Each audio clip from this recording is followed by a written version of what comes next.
What's up, dudes and dudes to the internet? My name's Seth, and today we're going to be taking a look at Hyperspace Dogfights. And I just want to say up front, don't let the graphics fool you, because this game actually is really interesting, addictive, and fun.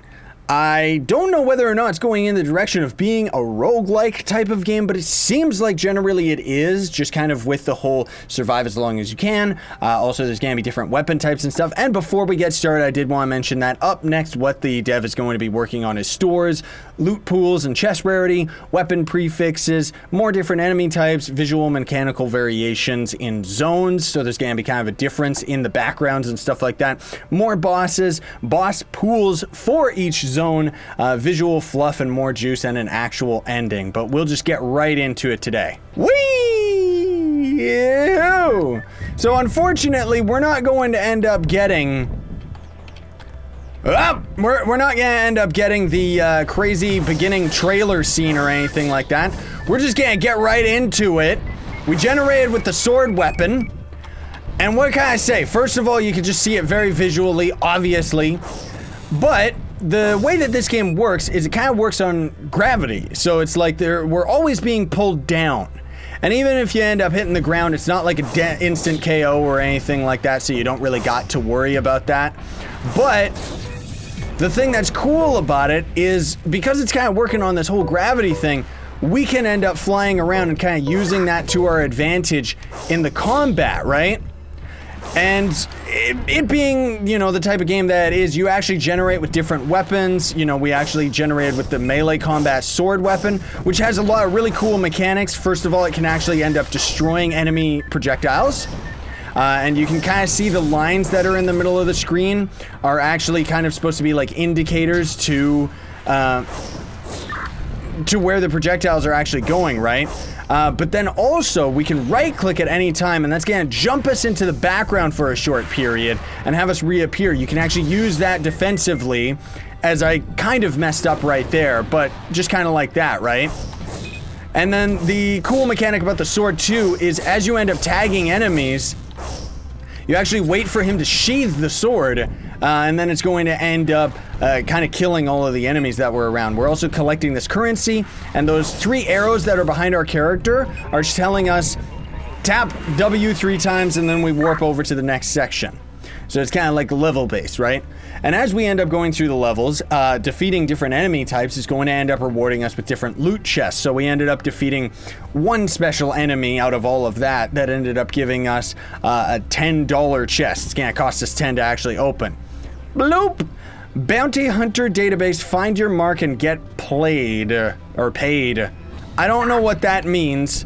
I'm not exactly sure what each of the power-ups mean, honestly speaking, folks. Not just yet. Oh, I see. It was telling us that that character was our target, and as we ended up killing them, we got even more currency, so that's pretty crazy. But most of all, like again, I really like the style of the game. The controls are very unique. Most of all, just because it really reminds me, even though it's kind of just this little pixel game, of movies that actually have like air combat, so we can actually fly up and then kind of stop and drop down on them. If we actually had a different weapon type that we could use for shooting stuff, then we could actually kind of mess with it a little bit better. Here, we're gonna try and deal with one of these stronger ships right here. Cut him up, don't worry about it, there we go. Try and hit, try to recover. Okay, yeah, so that's the other thing too, is as we end up taking damage, we just gotta dodge for a long enough time and not take any damage. And then we end up recharging our shields and stuff, right? So we've got 45 points, 17 for this one. Let's just grab it. There we go. We got a heavy rail gun, which is a one-shot gun. This gun I don't particularly like. Kind of sucks that we ended up getting that one, but that's okay, because at least now we can kind of shoot stuff.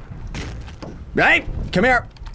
Most of all, it's not the best for me, because I'm not very accurate in my shots. That's why I like using the melee weapon, right? Because generally I find it to be a lot easier than navigating through all of this stuff. Although generally I think we actually just destroyed an enemy right there without any problems. So then we've got DMZ as one of our other power-ups. Not exactly sure what it's doing outside of oh boy, outside of generally it just seems to short circuit the enemy shots or something. There we go. We ended up actually pulling off something clutch there. Only just barely. Get out of here, you. Oh boy, well at least I hit a couple targets. And again, if we end up actually going down to the ground, sometimes you'll actually have to deal with enemies that are down at the ground, like turrets and stuff. But I like how you can see right there, like that's a crashed opponent ship. So it's got lots of really nice little touches and production to it, right? Let's just teleport out of here. What do I say? I enjoy this game. So let's grab this. Shields up, collision damage up. Okay. I'm not exactly sure what that thing is in the top left, or whether or not, like, do we have to complete 3 levels before we progress to the next section? Or is it more like, or is that just supposed to be our shields or something like that? Whoopsie-daisy! Okay, we got no charges to our abilities, but now we gotta deal with, there we go. Speaking of, like, the little missile turrets and stuff like that. Okay. Another thing, too, like, this is something that I generally like to do, is just kind of messing around down at the bottom of the level. It's a little bit deadly, but it does allow us a lot more maneuverability, right? And again, using the sword, we can kind of melee attack the different, like, those are missiles that are actually locking onto us. So we're kind of trying to dodge those as best as we can. And with it, did we just die? I think I died. Oh well, rip me. Oh, and then it just throws us back to the beginning. So I guess that's it, everybody. Thank you so much for watching. Links are going to be in the description for everything about this game. Hope that you enjoyed the video, everybody. If you did, don't forget to like, share, favorite, and subscribe for more daily content. Sign on, stay epic, everybody.